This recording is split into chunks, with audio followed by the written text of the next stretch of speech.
베드로후서 3장 10절에서부터 13절까지 말씀을 봉독하겠습니다.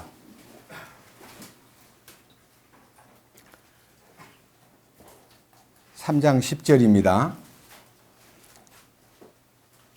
그러나 주의 날이 밤에 도둑같이 오리니 그날에는 하늘들이 큰 소리와 함께 사라지고 원소들이 뜨거운 열에 녹으며 땅과 그 안에 있는 일들도 불태워지리라.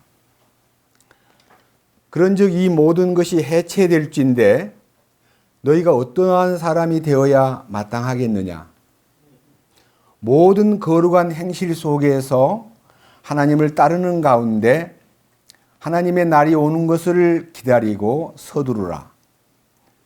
그날에 하늘들이 불이 붙어 해체되고 원소들도 뜨거운 열로 녹으려니와 그럼에도 불구하고 우리는 그분의 약속에 따라 의가 거하는 새하늘과 새 땅을 기다리는도다.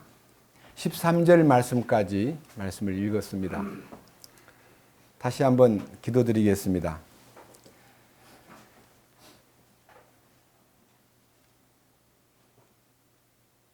어제나 오늘이나 영원토록 변함이 없는 하나님 아버지,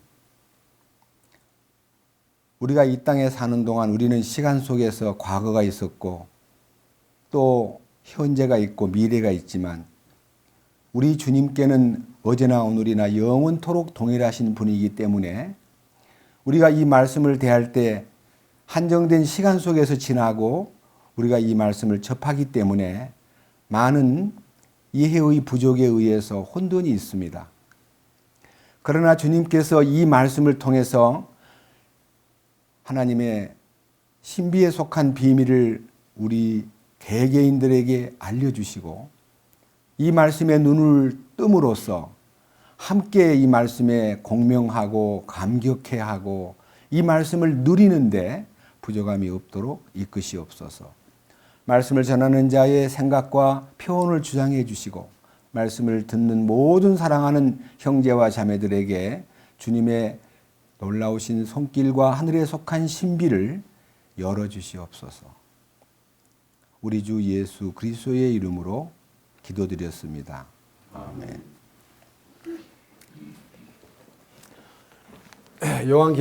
이 베드로후서에 기록된 이 말씀을 오늘 17번째 강의를 하는데 이제 끝부분의 결론이 되겠습니다만은 이 성경 안에는 제가 지난번에 이 3장 앞자리에서 내용을 통해서 말씀드린 그 내용이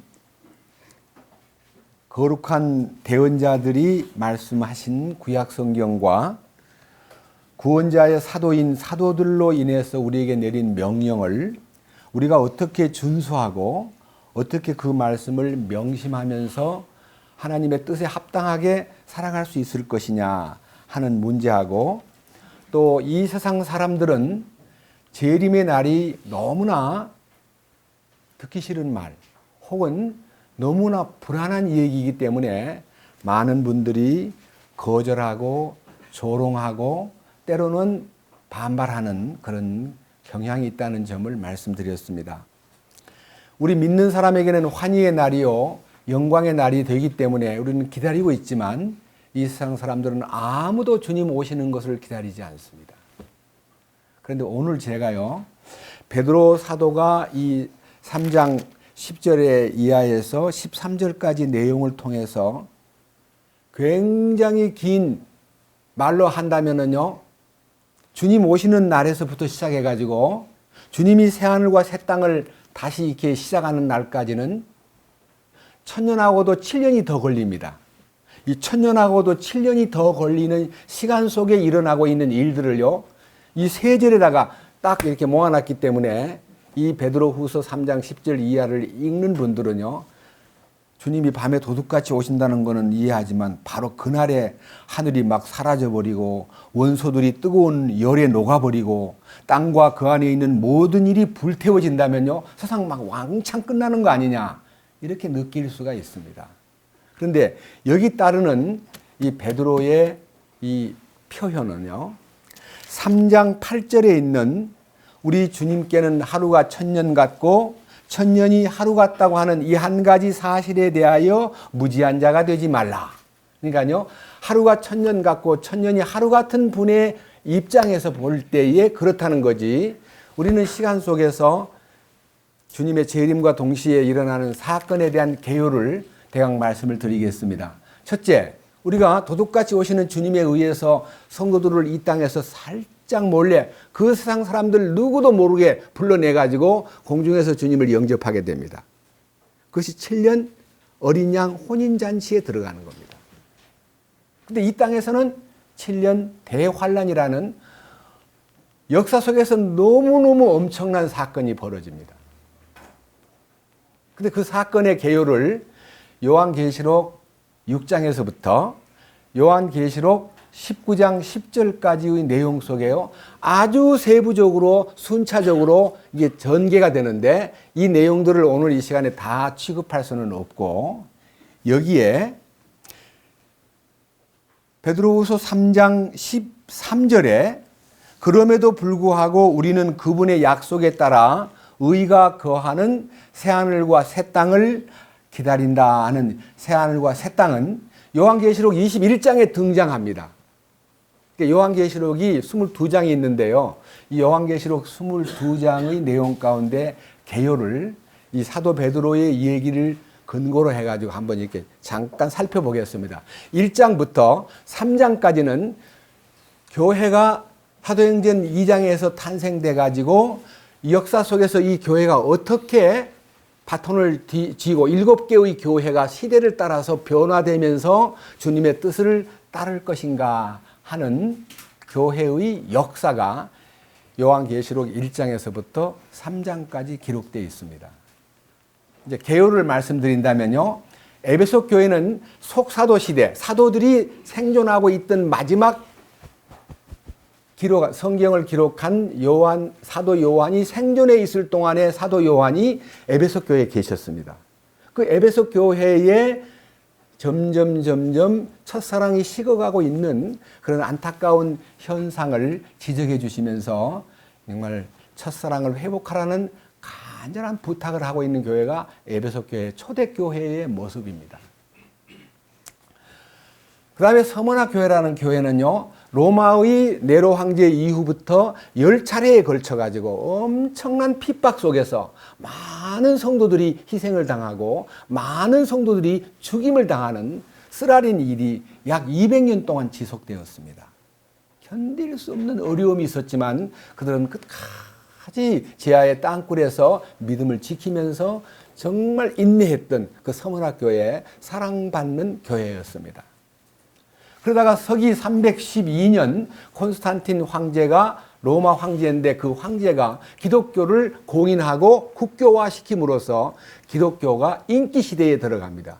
아주 이 왕이 예수 믿기로 결정을 하니까요, 그냥 관리들이나 많은 밑에서 일하는 사람들이 그냥 왕을 따라서 교회로 들어오기 때문에 교회가 인기가 폭발했지만은요, 교회가 인기 시대로 들어가긴 했으나 내용물은 전혀 생명의 역사가 없는 혼합주의. 그러니까요, 육신의 많은 높은 지위에 있는 사람들이나 많은 부자들이 교회로 들어오긴 했지만은 생명의 역사가 전혀 없는 껍데기 교회가 되어버렸습니다. 자, 그래서 우리는 이 초대교회로부터 시작해가지고 핍박받던 시대인 서머나 시대를 거쳐서 그 다음에 버가모 교회라는 상당히 그 인기를 얻었던 시대가 있긴 했지만 그 뒤를 얼마 있지 않아 가지고 이제 천주교라고 하는 이 초대교회에서 가장 먼저 시작한 교회가 소위 말하는 캐톨릭입니다. 이 캐톨릭이 이제 여러분들이 혹시 역사가 너무 길었기 때문에 우리들이 보통 알기로는요, 이 천주교는 큰 집이고 이 프로테스탄트는 작은 집이다 이렇게 얘기합니다. 사실은 주님이 보실 때 큰 집이 있고 작은 집이 있는 게 아니라요, 교회가 역사를 이어오면서 불행하게도 이 두아디라 교회는 암흑시대라 그럽니다. 암흑시대. 얼만큼 암흑시대였느냐 하면요. 베드로 성당을 짓기 위해서 모금을 하는데 돈이 너무 안 나오니까요. 이 교황청에서 속죄권을 파는, 속죄권을 돈을 주고 무슨 죄를 지어도요. 돈만 내면 속죄권을 발부해주면 종이만 한 장, 종이에요. 그 속죄권을 사기만 하면 죄가 사해진다고 하는 예수님의 구속의 은혜와 십자가의 은총을요. 돈 주고 거래하는 타락된 교회가 돼버렸고 그런 시대가 사실은 1200년 동안 지속이 되었습니다. 그러다가 이제 1517년 이제 지금 현재 우리 한국 땅에도 이 마르틴 루터가 개혁을 한 개혁의 500주년 기념이라고 지금 1517년에서 2017년 그러면 500년 아니에요. 500주년 기념으로 세계가 지금 떠들썩한 올해 해입니다. 프로테스탄트 시대는 4대 교회를 가리킵니다. 그래서 성경의 4대 교회는요, 충만한 주님의 능력으로 개혁이 되고 새롭게 잠을 깨긴 했지만, 그리고 성경이 보편화되고 민중들에게 파고들고 각 나라에 번역이 되고 해가지고 성경이 이제 아주 특별한 사제들이나 신부들에게만 갖고 있던 성경책이 모든 믿는 자들 속에 성경책이 들어가서 이 성경책 자체가 제목을 말한다면 우주의 설득력, 우주의 설득력.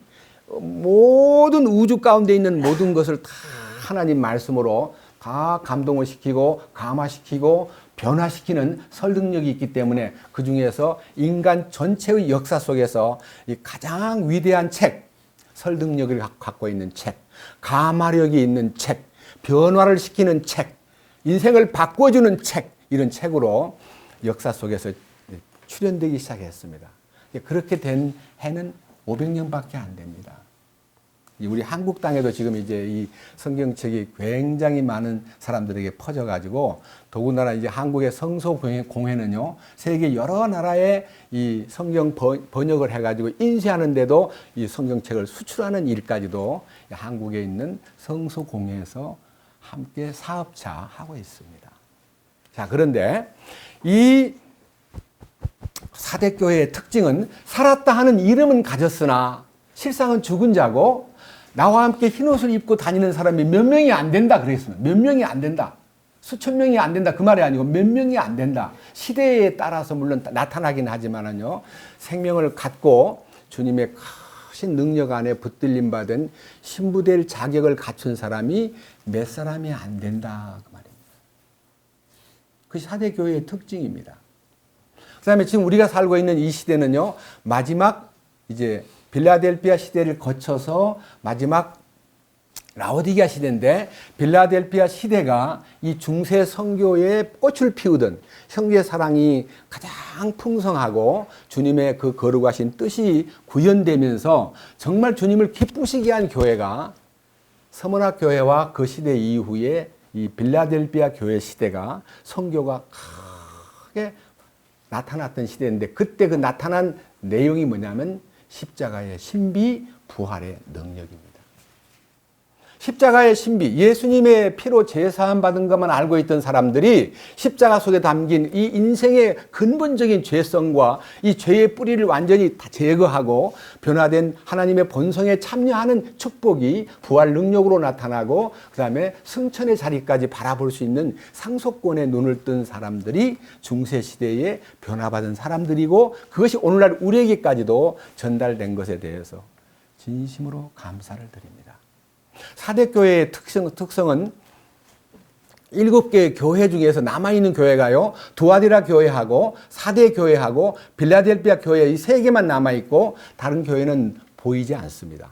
이 3개가 뭐냐면 하나는 천주교, 하나는 기독교, 하나는 복음주의적인 노선을 걷는 형제 자매들의 무리들, 이게요 3개가 융합이 되어 있는데, 이 3개 중에서 대부분의 사람들의 주장이 나는 부자라 부유하여 부족한 것이 없다고 하는 양적인 팽창과 건물도 어마어마하게 크고 재단도 많고 돈도 많고 다 잘 때 있다고 느끼고는 있으나 실제로는 벌거벗고 참으로 가련하고 눈이 멀고 영적으로 아무 비전도 보이지 않는 삶에 대해서 주님이 문 밖에 쫓겨나가지고 문을 두드리시면서 내가 문 밖에서 두드리노니 누구든지 내 음성을 듣고 문을 열면 내가 그에게 들어가 그로 더불어 먹고 그는 나로 더불어 먹으리라 하고 주님이 문 밖에 세워둔 주님이라고 하는 것을 표시하는 말씀이 있기 때문에 이 시대의 대부분의 사람들이 예수님을 다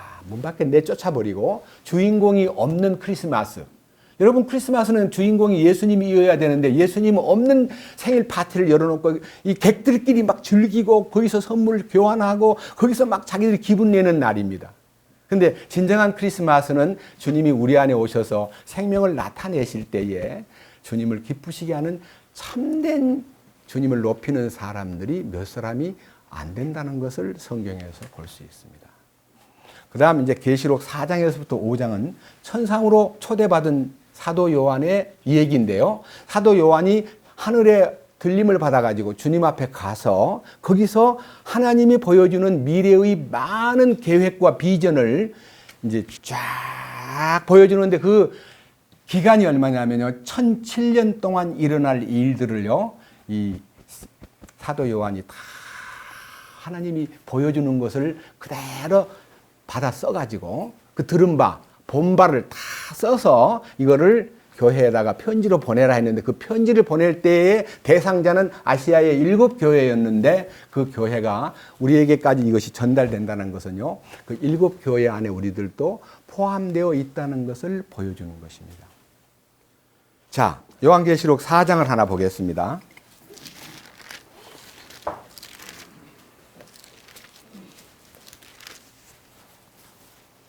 1절입니다. 이 일 뒤에 내가 바라보니 보라 하늘에 한 문이 열려 있더라. 내가 들은 첫째 음성 곧 나팔 소리같이 내게 얘기하던 음성이 이르되 이리로 올라오라. 이후에 반드시 일어날 것들을 내가 네게 보이리라. 여기에 이리로 올라오라. 그래서 성경학자들 가운데 상당히 많은 분들이 3장까지 교회 시대는 끝나고 4장 1절에 휴거가 있다. 이리로 올라오라는 것은 휴거다. 사도 요한이 대표로 올라가기는 올라갔는데 이거야말로 휴거다 하는 얘기를 옛날에 권신찬 목사님 살아계실 때도 말씀하셨습니다. 그러나 저는요, 요 사도 요한이 올라간 것을 교회가 휴거된 거라고 생각하지는 않고 하나님의 말씀을 받기 위해서 대표로 초대받은 교회의 대표자로 올라가 가지고 2절부터 보면요. 영안에서 하늘의 왕자를 보고 왕자 위에 앉은 분을 보게 되고 그분이 영광스럽게 좌정하신 모습과 그분의 주위에 24장로들이 둘러있고 아주 찬란한 그 영광스러운 소위 말하는 하늘나라의 광경을 직접 목격하고 나서 이제 이 4장과 5장이 그 내용들입니다. 묘사된 내용이 전부 다 영광스러운 예수님이 계시는 모습과 그 영광을 다 스케치해 가지고요. 이렇게 아주 세밀하게 써놨습니다. 그런데 저는 오늘 이 4장, 5장 내용만 갖고도요. 뭐 강의를 만약 한다고 하면은 아마 10번 정도 시간이 요구되면 10차례 정도. 그런데 지금 이제 4장, 5장 내용은요, 천상의 광경이니까요, 막 영광스러운 것을 말로 다 표현할 수 없는 부분이기 때문에 넘어가고요, 6장으로 들어갑니다.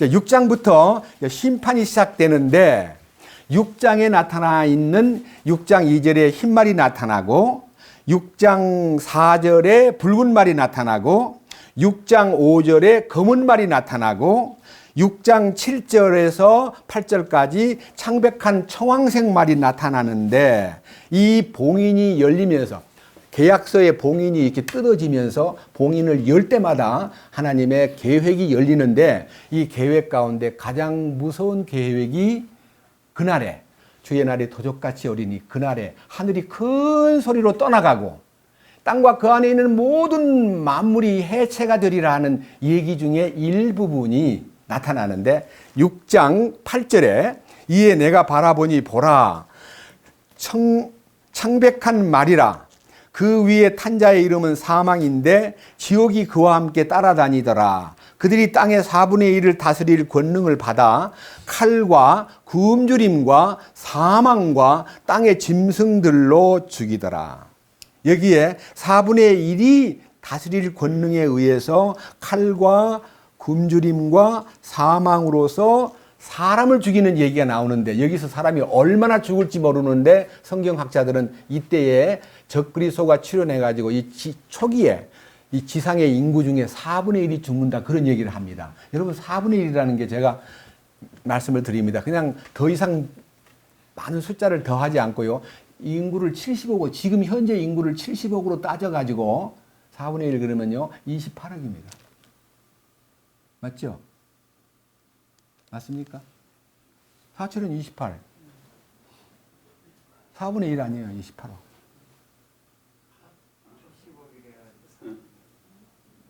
하파는 32, 그거는 30이에요.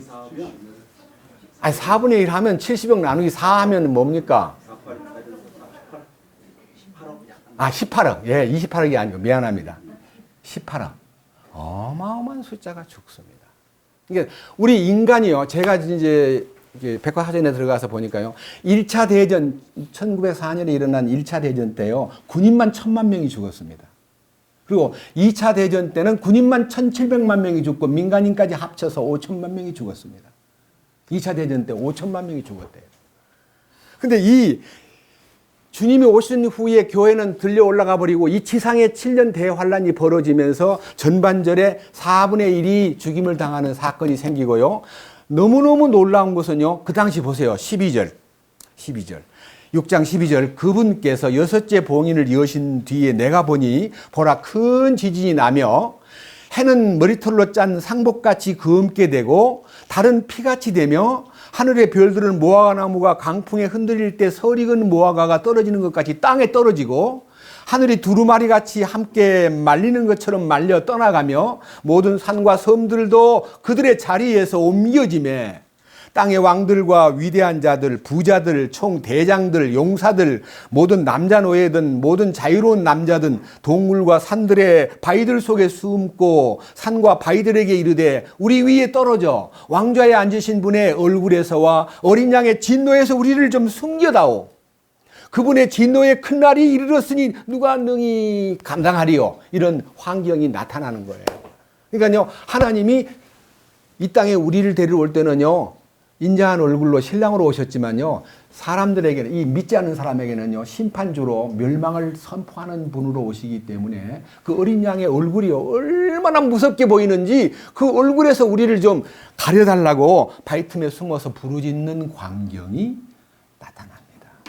우리 믿는 사람은 그런 얘기 들을 때요, 참 불쌍하다. 정말 그들이 너무나 어려움을 당하였구나 생각하는데 기분 좋은 건 아닙니다. 심판이라는 건 기분 좋은 거 아니에요. 예를 들면 누구를 쏴 죽이는데 아무개 가요. 사형 선고 받는데 집행당한다면 기분이 좋아서 잘 죽는다. 저는 죽어야 마땅하다. 그게 아니고요. 어떻게 그런 일을 저지르고 저렇게 비참하게 죽어야만 하는가. 불쌍하다. 그런 생각이 드는 것처럼 우리가 이 지상에 있는 인민들이 너무너무 그 중에서요, 잘났다고 내세우던 무슨 장군들, 위대한 자들, 왕들, 뭐 총대장들, 용사들, 는 내노라던 사람들이요, 하나님의 어린 양의 분노의 얼굴을 피해가지고 굴 속에 숨어가지고 아무리 숨을라 해도 그 굴 속에도 주님이 자기를 나타내니까요, 얼마나 비참한 모습이 될까. 그런 모습. 이 후반전 여러분 후반전이 뭐냐면 정상적으로 이제 3년 반 동안 환란이 막 카운트다운 돼가지고 너무너무 무서운 사건이 나타나는데 8장 넘어갑니다. 8장.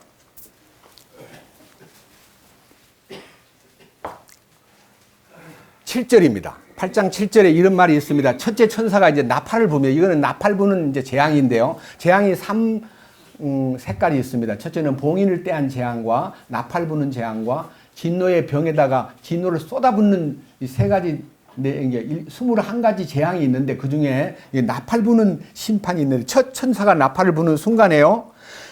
7절. 불에다가 피 섞인 우박하고 불이 나와서 땅으로 쏟아지면서 나무의 3분의 1과 또 푸른 풀의 3분의 1이 다 타버리는 거예요. 이 자연 세계 속에 재앙이 내리는데 그 하늘로부터 내리는 불타는 피 섞인 우박과 불이 내려와가지고 이 땅을 불태우는데 3분의 1의 자연이 재해를 받습니다. 어떤 지역일까요? 머리 다치시고 어느 곳이 그렇게 될까 하는 겁니다. 어느 곳일까? 두 번째, 8절. 둘째 천사가 나팔을 불매 불타는 큰 산 같은 것이 바다에 던져지는데 바다의 3분의 1이 피가 됩니다. 그래서 바다에 생명 가진 창조물의 3분의 1이 죽습니다. 배들의 3분의 1이 깨집니다. 세 번째 천사가 나팔을 붑니다. 등불처럼 타는 큰 별이 하늘로부터 떨어집니다. 어디에? 강들에게. 그래서 강들의 3분의 1이 다 완전히 쑥이 되어버려요. 쑥. 이건 신비한 독약입니다. 무슨 이해할 수 없는 독이 퍼져가지고 그 3분의 1이 물이 쑥게 됨으로 인하여 많은 사람이 그 물로 인해서 죽습니다. 독약이에요, 독약.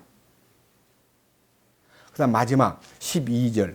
넷째 천사가 나팔을 불며 해의 3분의 1과 달의 3분의 1과 별들의 3분의 1이 타격을 입어 그것들의 3분의 1이 어두워지고 낮이 자기의 3분의 1 동안 빛을 내지 아니하며 밤도 그러하리라. 여기에 엄청난 자연의 재해가 예언되어 있습니다.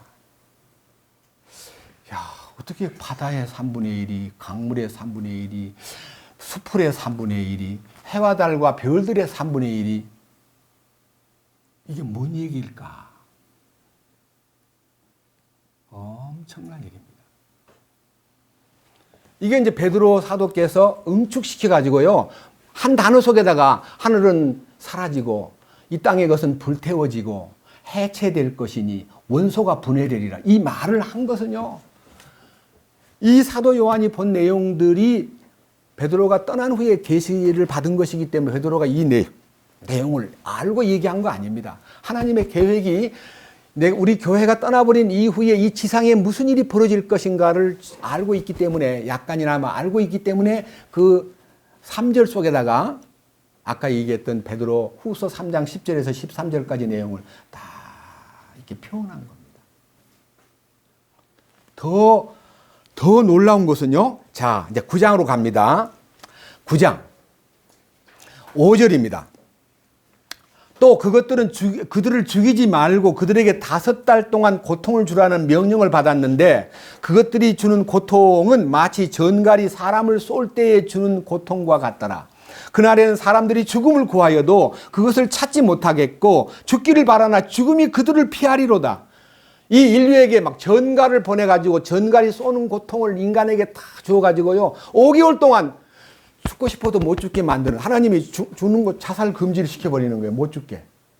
죽지 못한 상태에서 그 전갈이 쏘는 고통을 받으면서 말로 다 못할 고통을 인류가 당합니다. 상상해 보십시오. 그 다음 밑에 봅니다. 13절. 여섯째 천사가 나팔을 불매 내가 들으니 하나님 앞에 있는 금제단의 네 뿔에서 한 음성이 나서 나팔 가진 여섯째 천사에게 말하기를 큰 강 유프라데스에 묶어둔 네 천사를 풀어주라 하며 이에 네 천사가 풀려났는데 그들은 어느 해, 어느 달, 어느 날, 어느 시 아무도 모르는 어떤 해에, 어떤 달에, 어떤 날에, 어떤 시간에 사람들의 3분의 1을 죽이려고 예비된 자들이더라. 사람 3분의 1이 죽습니다. 아까 말씀드린 대로 이 18억을 빼고 나면 52억입니다. 52억에 3분의 1이 얼마입니까? 제가 보니까요. 이 지구의 인구의 절반이 이 환란에서 죽습니다. 사람과 사람끼리 전쟁이 아니고요. 하나님이 진노를 내리는 엄청난 재앙이기 때문에요. 이 일로 인해서 상상을 못할 일이 벌어진다는 걸 느낍니다. 근데 이때 사용되는 대부분의 무기가 18절에 있습니다. 이 세 가지 곧 그들의 입에서 나오는 불과 연기와 유황에 의해 사람들의 3분의 1이 죽임을 당하니라. 뭐 화살 맞고 죽는다든지 뭐 총 맞고 죽는다든지 뭐 어떤 방법이 아니고요. 불과 연기와 유황이라 그러는데 이건 전부 다 화학 무기 내지는요. 엄청난 원자폭탄이나 수소폭탄의 재해로 인해서 사람이 죽습니다. 근데 문제는요. 성서학자들은 이렇게 말합니다. 왜 소돔 고모라가 망했냐? 죄가 많은 도시였기 때문에 망했다. 그러면 우리 지구에서 죄 많은 도시가 어디일까요? 저는 생각합니다. 대한민국에서 가장 죄 많은 도시가 어디일까요? 서울입니다. 미국에서 가장 죄 많은 도시가 어디일까요? 뉴욕입니다. 중국서 가장 죄 많은 도시가 어딜까요? 북경입니다. 일본서 가장 죄 많은 도시가 어딜까요? 동경입니다. 보나마나예요. 그 말은 하나님이 이 지구에 가장 죄가 많이 우글거리는 곳에다가 재앙을 쏟아붓고요. 차라리 무주구촌동 살거나요. 저 제주도 뭐 끝방에 살거나 아니면 저 울릉도에 사는 사람 죄를 적게 짓습니다. 왜? 마귀가 거기 가서 활동 안 해요. 우글거리는 데 가서 활동을 하지. 마귀가 거기 가서 쫄개들이나 보내고요. 마귀들이 활동을 지독하게 머리를 써가면서 활동하는 장소가 경제가 왕성하고 아주 똑똑한 사람이 많은 곳에 가가지고 우글거리는 것이 당연한 겁니다. 저는 이 성경을 이제 한 주간 동안 보면서요, 참 많이 마음에 눈물을 쏟았습니다. 너무나 안타깝다. 내가 사랑하는 분들도 이 멸망의 대열에 들어가냐면 안 될 텐데.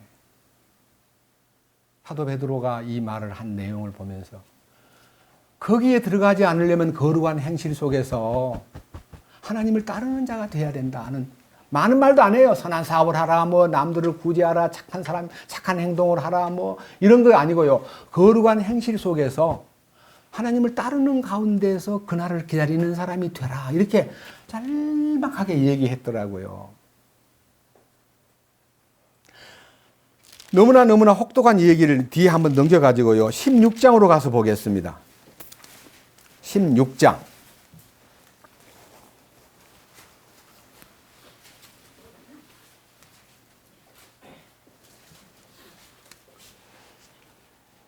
12절입니다. 16장 12절. 여섯째 천사가 자기 병을, 그냥 7병을 쏟아붓는 심판이 16장부터 카운트다운이 되는데요. 16장 2절에는 또 이 병을 쏟을 때요, 이 환란의 병을 쏟을 때 땅에 쏟았다가 2절이고요. 3절에는 바다에 쏟았다는 말씀이 있고, 4절에서는 셋째 천사가 강들에다가 물들의 근원에다가 하나님이 진노의 병을 쏟았다는 내용이 나오고, 그 다음 8절에 가보면 천사가 자기 병을 해에다 쏟았다는 말이 나오고, 해에다가 병을 쏟아 부을 때에 거기서 나오는 태양이 막 사람을 다 불로 태워 죽이는 거예요. 해가. 무슨 현상일까요? 태양이 사람을 태워 죽이는 거예요. 무서운 얘기입니다.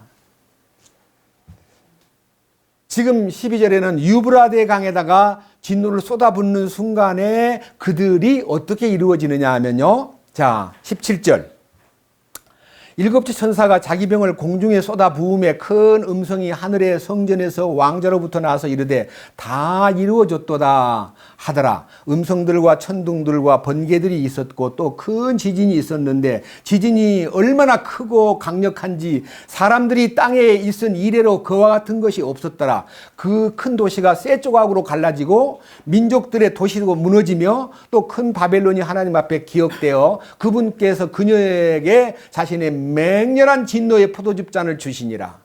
이 모든 섬이 사라지고 산들도 보이지 아니하더라. 여러분, 섬이 사라져 버리고 산들이 없어져 버린단 말이 뭔 말입니까? 산들이 왜 생겼습니까? 원래는 덩어리가 한 덩어리였는데요. 대륙 이동설이라는 것은 대륙이 지진에 의해서 이렇게 갈라지면서 들어오고 나가고 하는 것이, 나간 것은 산이고 들어온 것은 골짜기예요. 지구가 다시 제자리로 돌아옵니다.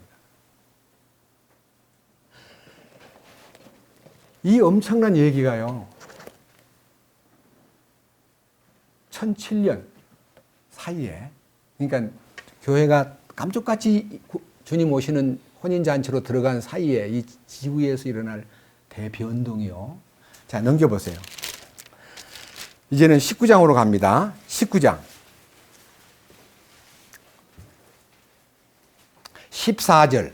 하늘에 있는 군대들이 희고 깨끗한 고운 아마포옷을 입고 흰말을 타고 그분을 따르더라. 그분의 입에서 예리한 검이 나오는데 그분께서 그 검으로 민족들을 치시고 또 철장으로 그들을 다스리리라. 또 그분께서 전능자 하나님의 맹렬한 진노의 포도즙 틀을 밟으시며 그분께서는 그분의 옷과 넓적다리에 왕들의 왕 주들의 주라고 기록된 한 이름이 있느니라. 여기에 나타나 있는 11절 이하에서부터 지금 읽은 내용은요, 그리스도의 지상 재림을 얘기합니다. 공개적인 재림.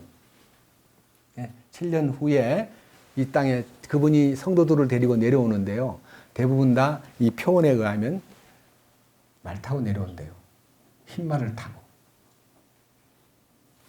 그러면서 19절에 마귀와 각종 마귀에게 이 사용되던 모든 세력들이요, 19절.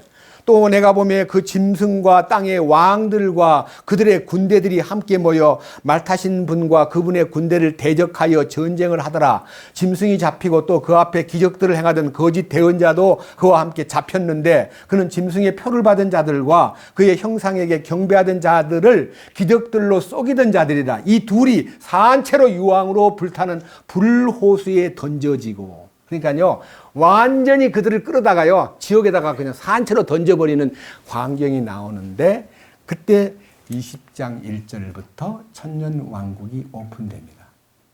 마귀를 없애버려요. 자, 밑에 보세요.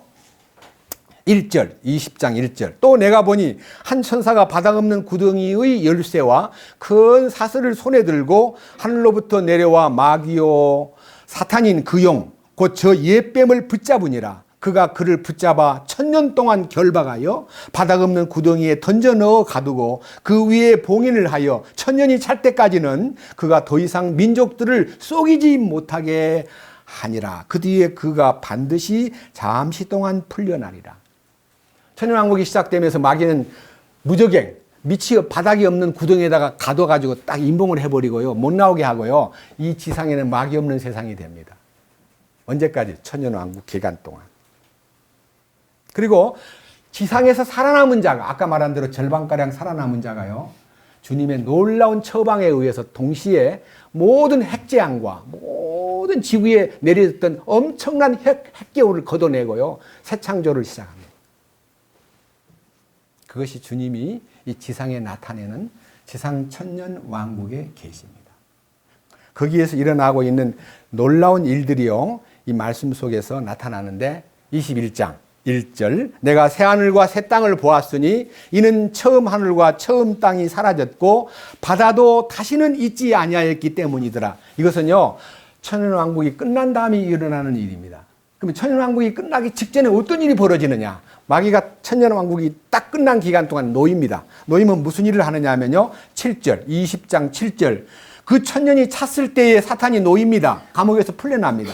그 순간 땅에 있는 민족들 가운데 곡과 마곡을 끌어내가지고 전쟁을 벌이려고 바다의 모래와 같은 숫자의 많은 사람들이 마귀를 따라서 9절, 땅의 넓은 곳으로 올라가 성도들의 진영과 그 사랑받는 도시를 에워싸매, 그러니까요, 세계 통치를 예루살렘에서 이 세계 수도에 이제 직할시가 되는데요, 예루살렘을 중심으로 세계를 통치하는데 거기에 계시는 주님 진영, 만왕의 왕이신 주님을 대항하려고 마귀가 많은 쫄개들을 끌고 올라와 가지고요, 성을 에워싸는데, 그 순간요, 그 순간 9절, 그들이 땅의 넓은 곳으로 올라가 성도들의 진영과 사랑받는 도시를 에워싸매 불이 하늘에서 하나님으로부터 내려와 그들을 삼켰고, 또 그들을 속인 마귀가 불과 유황 호수에 곧 짐승과 거짓 대언자가 있는 곳에 던져져서 영원 무궁토록 밤낮으로 고통을 받으리라. 그 다음 뭐라 그랬어요? 이게 베드로후서 3장 10절에서 13절까지 있는 결론의 얘기입니다. 11절, 20장 11절, 또 내가 크고 그 흰 왕좌와 그 위에 앉으신 분을 보니, 그러니까 주님의 통치를 보니, 그 말이에요. 거룩한 권위와 그분의 통치를 하늘에서 보니까 땅하고 하늘이 그분 앞에서 물러가 버리고 이제 지구가 없어져 버려요. 그것들의 자리가 보이지 아니하다. 지구가 완전히 없어져 버리는 겁니다.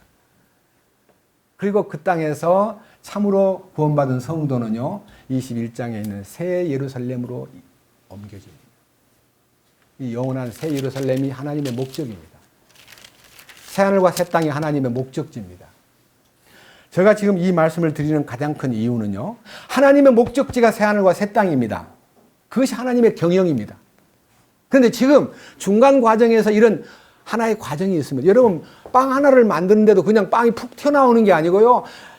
밀을 갈아서 밀가루를 만드는데 밀가루 분쇄 과정과 그걸 흰가루로 이렇게 따로 뽑는 과정과 걸러내는 과정과 그것을 또 주무르는 과정과 그다음에 그 안에다가 내용물을 넣는 과정과 모든 프로세스가 다 끝나고 나면 빵 하나가 딱 완성돼서 나오듯이요. 하나님의 역사의 파노라마가 당신의 역사의 경영에 의해서 프로그램을 따라 다 움직여지는데 가장 혼돈과 무서운 재앙은요, 예수 그리스도의 죽으심과 다시 사심에 대한 복음을 받아들이지 않는 사람을 완전히 불에다가 태우는데요. 끝나는 게 아니고요. 놀라운 얘기 하나 또 하겠습니다. 요한계시록 21장입니다. 요한계시록 21장. 20장 먼저 11절을 보고 난 다음에 21장을 보겠습니다. 자, 20장 12절. 11절에는 땅과 하늘이 그분 앞에서 물러가고 이 지상에 있는 모든 것이 다 그냥 분해돼 버리고 해체돼 버리고 끝나버렸습니다. 그럼 그걸로 끝나는 것이 이제 멸망했기 때문에 끝인 줄 알았는데 그 죽어버린 모든 인류를요 전부 다 장신 앞에 모읍니다. 12절, 20장 12절. 또 내가 보매 죽은 자들이 작은 자든 큰 자든 할 것 없이 하나님 앞에 서 있는데 책들이 펴져 있고 또 다른 책이 펴져 있었으니 곧 생명책이라 죽은 자들이 자기 행위에 따라 책들에 기록된 그것들에 근거하여 심판을 받았더라. 바다가 자기 속에서 죽은 자를 내어주고 사망과 지옥도 자기들 속에 있던 죽은 자들을 넘겨주매 그들이 각각 자기 행위를 따라 심판을 받았고 사망과 지옥도 불호수에 던져졌더라. 이것은 둘째 사망이니라. 누구든지 생명책에 기록된 것으로 드러나지 않는 자는 불호수에 던져졌더라. 여러분, 생명책이 뭡니까? 하나님이 이 인류를 구원할 때요, 구원받은 우리만 생명책에 기록을 하고요, 구원 안 받은 사람은 빼놓은 게 아닙니다. 다 생명책에 등록을 해놨는데 믿지 않는 사람은 지워져 버리는 거예요. 놀라운 얘기입니다. 믿는 사람, 생명책에 남아있는, 이름이 남아있는 사람만 영원한 주님이 예정한 목적지로 가고요. 그러지 못한 사람은 다 산채로 불호수에 던져지는데 육신을 부활시켜가지고 불호수에 집어넣습니다. 혼만 지옥 가는 거 아닙니다. 자, 우리에게 주어진 축복입니다. 자, 21장 3절. 내가 하늘에서 나는 큰 음성을 들으니 이르되 보라 하나님의 성막이 사람들과 함께 있고 그분께서 그들과 함께 거하시리라. 그들은 그분의 백성이 되고 하나님께서 친히 그들과 함께 계셔서 그들의 하나님이 되시리라. 또 하나님께서 그들의 눈에서 모든 눈물을 씻어주시리라. 다시는 사망이 없고 슬픔도 울부짖음도 없으며 또 아픔도 다시는 없으리니 이는 이전 것들이 지나갔기 때문이라 하더라. 왕자에 앉으신 분께서 이르시되 보라 내가 모든 것을 새롭게 하노라 하시고 또 내게 이르시되 이 말들은 참되고 신실하니 기록하라 하시며 또 내게 이르시되 다 이루어졌도다. 나는 알파와 오메가요 시작과 끝이라. 내가 목마른 자에게 생명의 샘에서 값없이 주리라. 이기는 자는 모든 것을 상속받으리니 나는 그의 하나님이 되고 그는 나의 아들이 되리라. 이 상속권이라는 것은요, 천연왕국의 상속권만 아니라요, 영원한 새 예루살렘에 들어가도 그 상속권이 연장된다는 것입니다. 여러분, 그런 축복에 대한 하나님의 계획을 안다면요, 여러분 투자를 어디 해야 되겠습니까? 어디다 관심을 가져야 되겠습니까? 여러분, 100년밖에 못 사는 인생 여기다가 올인하고 여기다가 쏟아부었다가 지옥을 가겠습니까? 비록 여기서 손해를 보고 여기서 좀 힘들더라도 영원하신 주님의 계획에 눈을 뜨고 그리로 간다면 얼마나 마음이 문제가 없잖아요. 예수 믿는 것에 대해서 문제를 느끼는 사람은 믿는 사람이 아닙니다. 본문으로 돌아갑니다. 베드로후서 3장 10절입니다.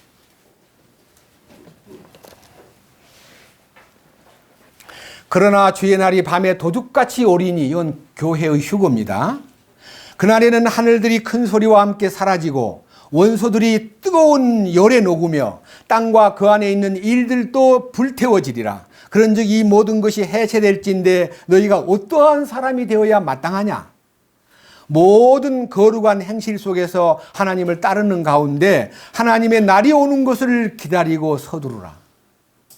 그러니까 우리가요, 이 휴거에 동참할 수만 있다면요, 영광스러운 상속 유업과 모든 것이 다 자동으로 열리게 되어 있습니다. 그런데요, 예수 믿는 사람들 중에서도 휴거에 동참하지 못할 사람이 많다는 것을 알아야 됩니다. 구원받으면 무조건 다 가는 거 아닙니다. 이거요, 너무 엄청난 얘기입니다.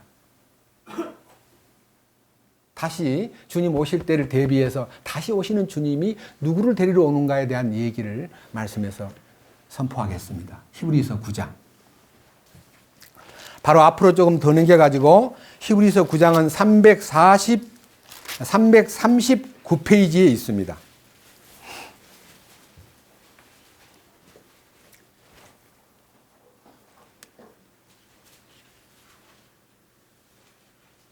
(25절입니다) 또 그분께서는 대제사장이 해마다 다른 것들의 피를 가지고 거룩한 곳에 들어가는 것 같이 자주 자신을 드려야 할 필요가 없으시니 그랬더라면 그분께서 반드시 세상에 처한 건 이래로 자주 고난을 당하셨어야 할 것이라. 그러나 이제 세상 끝에 그분께서 단 한 번 나타나사 자신을 희생물로 드려 죄를 제거하셨느니라. 죄를 제거했다는 말은요, 단순하게 우리가 저지른 죄만 없이 한 게 아니라 죄의 뿌리까지 없이 했다는 거 아셔야 돼요. 그러니까 구원이라는 것은요, 죄를 짓는 혼의 기능마저 해결돼야지 죄를 지은 몸뚱아리의 죄만, 거짓말하고 손으로 짓고 눈으로 짓고 발로 짓고 손으로 훔치고 남을 때리고 이런 겉으로 나타난 이 하드웨어의 죄만 아니라요, 소프트웨어의 죄, 이 속에 있는 죄의 기능까지 제거가 돼야 돼요. 완전히 제거돼야 돼요. 그 다음 밑에 보십시오. 28절 이와 같이 그리스도께서도 많은 사람의 죄를 담당하시려고 단 한 번 드려졌으며 또 자신을 기다리는 자들에게 죄와 상관없이 두 번째 나타나사 구원에 이르게 하시리라. 죄와 상관없이라는 말은 주님 오실 때에 죄를 위해서 오는 게 아니고 죄를 해결했기 때문에 죄와는 상관없이 이 땅에 의인을 부르러 온다는 겁니다. 여러분, 의인이 되신 거 믿습니까? 말로만 의인이고 생활 속에서 죄가 나타나고 불평하고 원망하고 짜증내고 그리고 남 미워하는 사람 역시 미워하고 역시 욕심 부리고 그건 죄 짓는 거예요. 죄 짓는 의인은 가짜 의인입니다. 그 가짜 의인은요, 그 가짜라는 냇대를 뜯어내기 위해서 구원은 받기는 받았지만은요, 그 자기를 둘러싸고 있는 그 죄성을 제거하지 아니한 대가를 톡톡하게 치르는데 저는 압니다. 1007년 동안 치릅니다. 십자가에 들어가면 그냥 해결돼요. 그런데 해결이 금방 다 끝났구나 하고 들어갔는데 덜 끝나가지고 조금 이렇게 문제를 일으키고요, 엎어지기도 하고 실수하는 것은 잠시입니다. 선한 양심이 하나님을 향하여 응답하기 때문에 견딜 수가 없습니다. 십자가에 연합된 것을 알면서도 어떤 죄가 나타나면 죄가 편안한 게 아니라 잠 못 자게 만듭니다. 괴로워서 견딜 수 없게 만듭니다. 눈물을 펑펑 쏟게 만듭니다. 주님, 내가 죽었다는데 왜 이 모양입니까? 주님, 나를 잡아주십시오. 나는 아닙니다. 라고 말하게 됩니다. 주님이 도와주십니다. 진심으로 자기를 부인하는 자에게 십자가의 효능을 나타내십니다. 그러나 그 십자가에 연합하지 아니한 사람은 십자가의 그 효능을 무시한 죄값으로 1007년 동안 7년 대환란을 당해야 되고요. 그리고 다행히 7년 대환란에서 목이 잘리는 희생을 한번 당하면 천년왕국에 들어갈 수가 있습니다. 그러니까 7년 환란 속에서 목 잘린다는 보장이 어디 있습니까? 어떤 사람이 이런 말 하더라고요. 나 그러면 마음대로 살다가 7년 대환란 때 그냥 목이 딱 잘리는 대로 들어가야겠다. 허락을 받아야 들어가지 아무나 못 들어가요. 순교는 허락이 돼야 되는 거예요. 승인을 받아야 됩니다. 그냥 마음대로 살다가 그때 가서 나 목 잘라주세요 하고 하면 목을 자르기는커녕요, 엄청나게 고통을 주고 목 안 자르고 죽일 겁니다. 목베임을 반드시 받아야 됩니다. 요한계시록 20장 보십시다. 제가 목베임 받는 광경을 보겠습니다. 요한계시록 20장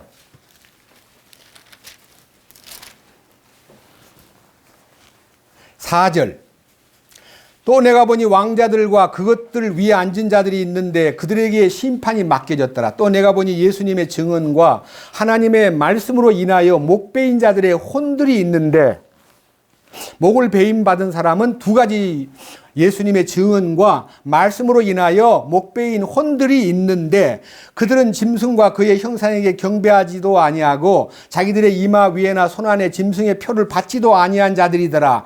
그들이 살아서 그리스도와 함께 1000년 동안 통치하되, 1000년 동안 통치권 안에 들어갈 수 있습니다. 여러분, 이런 사람이 되기 위해서 7년 동안 가서 환난 당할 때 내가 목 베이도록 노력해야지 해가지고 노력해서 목이 베이는 거 아닙니다. 분명히요, 이 땅에 살아계시는 동안에 십자가에 연합해서 자기를 끝내야 됩니다. 이 속에서 죄짓고 나를 괴롭히는 이 자를 끝내야 됩니다. 그래야 영광스러운 통치권에 참여하게 됩니다. 그리고 그런 것을 마음에 발견하고 실제가 되었다고 하면서도 여전히 신경질 내고 못된 짓 하고 남을 쑤시고 손가락질하고 남에게 또 아픔을 주고 이런 실수를 저질렀을 때요, 즉각 되풀이하지 않고 끝내야지. 그걸 자꾸 반복하는 사람은 주님이 히브리서 6장과 10장에 그리스도의 거룩을 더럽힌 죄로 엄청난 형벌을 준다 그랬습니다.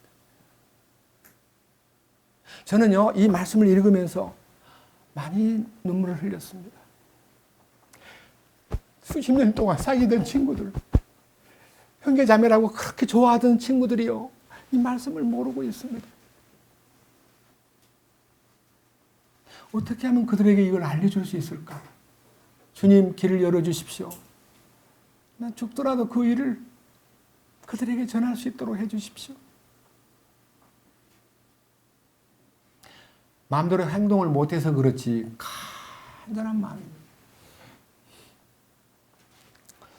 자, 베드로후서 3장 봅니다. 11절. 그런즉 이 모든 것이 이렇게 해체될진데 너희가 어떠한 사람이 되어야 마땅하겠느냐? 모든 거룩한 행실 속에서 하나님을 따르는 가운데, 여기에서 베드로가요, 거룩한 행실 속에서라고 한 이 말이요, 무엇을 의미하는가? 다시 한번 근본적으로 이 편지를 쓸 때 베드로 마음을요, 딱 우리가 한번 짚어볼 필요가 있습니다. 베드로전서 1장으로 가보겠습니다. 베드로전서 1장으로.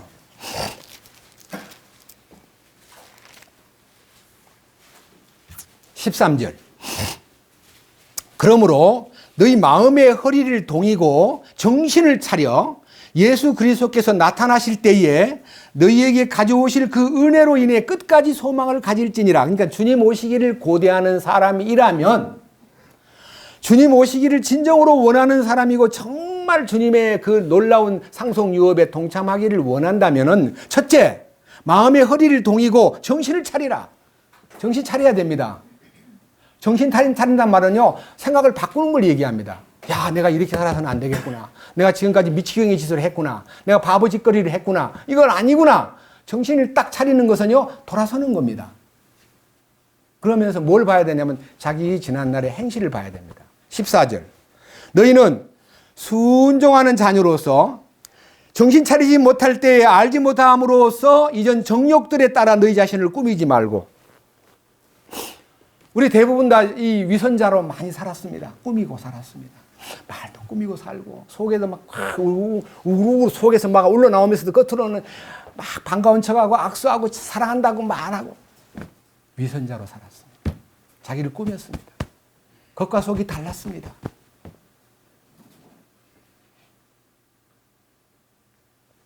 그거를 끝내야 됩니다. 겉과 속이 다른 삶을 끝내야 됩니다. 이중인격, 모순된 삶을 끝내야 됩니다.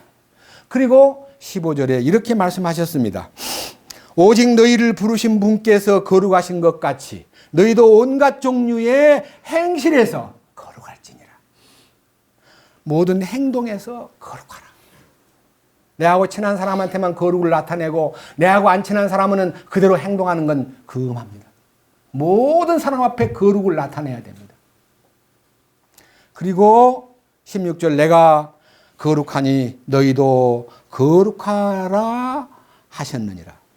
각 사람들이 외모를 중시하지 아니하시고 각 사람의 행위대로 심판하시는 아버지를 너희가 부르며 간구할진대 너희가 여기에 잠시 머물러 있을 동안을 두려움 가운데 지내라. 예. 인생에 머무는 기간을 잠시 머무는 여관방으로, 잠시 머무는 나그네로 우리를 보십니다. 여러분, 나그네가 어디 여관방에 자다가요, 이 집이 시계가 없다 그러면 시계에 걸어 놓습니까? 이 집이 뭐 시설이 좀 부족하다면 시설 뭐 보완해주고 갑니까? 하나도 만지지 않고 떠나는 것이 우리가 여관방에 사는 잠자는 사람의 태도이듯이요. 이제 우리가 정말 나그네라는 걸 알았다면요, 세상에 투자하는 걸 중지하십시다. 이제 그만하세요. 주님을 향해서 내가 어떻게 영광에 참여할 수 있기에 합당한 사람이 될까? 어떻게 사는 것이 주님이 기뻐하실 건가? 그걸요, 주님을 따르는 가운데 생각을 해야 됩니다. 첫째는 거룩이고요, 두 번째는 하나님을 따르는 가운데라 그랬습니다. 하나님을 따르는 가운데라는 말이 단어가 까드린이 있습니다. 하나님의 뜻대로, 하나님의 속한 자답게, 하나님의 성품 안에서, 하나님이 기뻐 받으시는 인격 안에서, 그런 뜻입니다. 본문 보겠습니다. 베드로후서 3장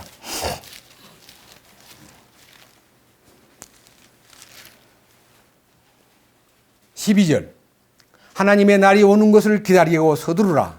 그날에 하늘들이 불에 타서 불이 붙어 해체되고 원소들도 뜨거운 열로 녹으려니와 그럼에도 불구하고 우리는 그분의 약속에 따라 의가 거하는 새하늘과 새 땅을 기다리는도다. 이 새하늘과 새 땅은 계시록 21장 이하에 있는 영원한 하나님의 목적지입니다. 그러기 위해서는요, 우리는 들림받는 것도 중요하고 또 이 땅에서 천년왕국에 동참하여 그분의 통치를 따르는 것이 중요합니다. 여기 가운데 혹시 어떤 분이라도요, 나는 세상을 못 끊어. 나 휴고도 못하고 천년왕국에 못 가도 1007년 뒤에 나 들어간다 그래도 나는 그때 가더라도 나는 못 끊어. 바보 멍텅구리입니다. 세상에 그런 멍텅구리가 어디 있습니까? 우리는 진심으로 주님이 원하는 사람이 되기 위해서 결단을 해야 됩니다.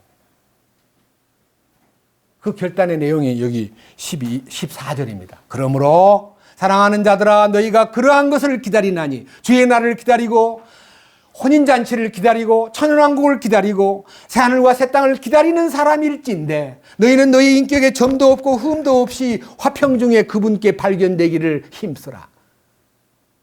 세 가지입니다. 점도 없고 흠도 없고 평화의 오점이 없는 사람. 평화의 오점이 없는 게 뭐예요? 교회 와서는 평화롭고 집에 가서는 불안하고 전쟁하고, 예? 집에서는 평화로운데 시장에 가가지고는 막 인상 쓰고 그런 거 없이 하라는 거예요. 하나 더 보겠습니다. 히브리서 중요한 내용입니다. 12장 14절입니다. 이 성경 말씀은 여러분들이 수요일 날 되기 전까지 외웠으면 좋겠습니다. 여러분 개개인이 다 함께 이 말씀 같이 보겠습니다. 다 같이요. 12장 14절. 모든 사람과 더불어 화평과 거룩함을 따르라. 그것들이 없이는 아무도 주를 보지 못하리라. 그렇습니다. 주님을 참으로 보고 싶으면 마음의 거룩함과 평화를 유지하십시오. 똑같은 얘기입니다. 화평함과 거룩함을 따르지 아니한 사람은 주님 뵐 수가 없습니다.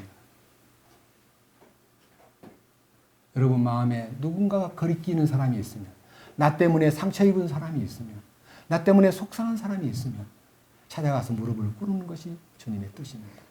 나는 그런 건 못해요. 나는 자존심 때문에 못해요. 그럼 주님이 그 사람을 이뻐하지 않습니다. 누구에게든지 생각이 나거들랑 신속히 행동하십시오. 저는 이 일을 위해서 외칩니다. 정말 우리가 주님 앞에서 합당한 자로, 정말 주님이 보실 때 사랑받는 자로, 사도 베드로의 이러한 놀라운 선포가요, 우리에게 시사하는 바가 너무 크기 때문에 저는 이번 주간에 요한계시록 1장부터 22장까지 계속 보면서 그 흐름을 봤는데요, 시간을 줄이려고 너무 길게 될까 봐 마음을 조이면서 성경을 읽었습니다. 사도 베드로의 이 놀라운 얘기가요.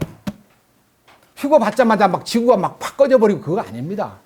시간이 있어요. 하루가 천년 같고 천년이 하루 같은 그 하나님의 시간 속에서 이 말을 선포했기 때문에 우리가 깊이 사고하면서 하나님의 그 계획이 어떻게 펼쳐지는 것인가를 마음속에서 간직하고 거기에 따라서 우리가 처세하고 또 주님을 향하는 마음으로 사신다면 얼마나 행복할까 하는 마음의 간절한 기도를 가지고 이 말씀을 드렸습니다. 주님을 찬양합니다. 주님 감사합니다. 오늘 우리는 이 거룩한 하나님의 계획을 사도 베드로가 그날이 도적같이 온다는 사실을 말씀했습니다. 우리는 주님 만날 날에 이 지상의 사람들에게 아무에게도 알려지지 않은 한날에 지상을 떠나 어린 양의 혼인잔치에 들어간다는 사실을 믿습니다.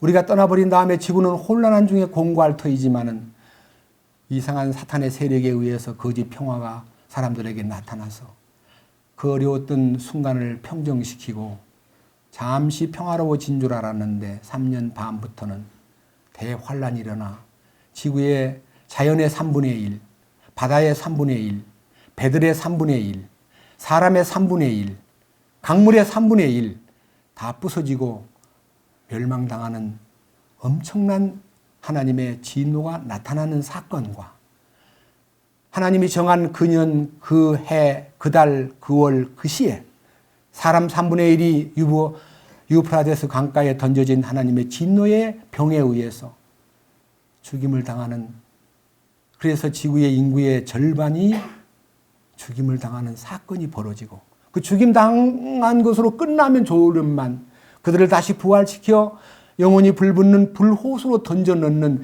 최후의 심판이 있다는 사실까지 말씀해서 다 계획표 속에 들어있는데 우리는 하나님의 계획을 무시하고 조롱하며 하나님 앞에 얼마나 불순한 행동을 하는 사람들이 이 지구에 많습니까?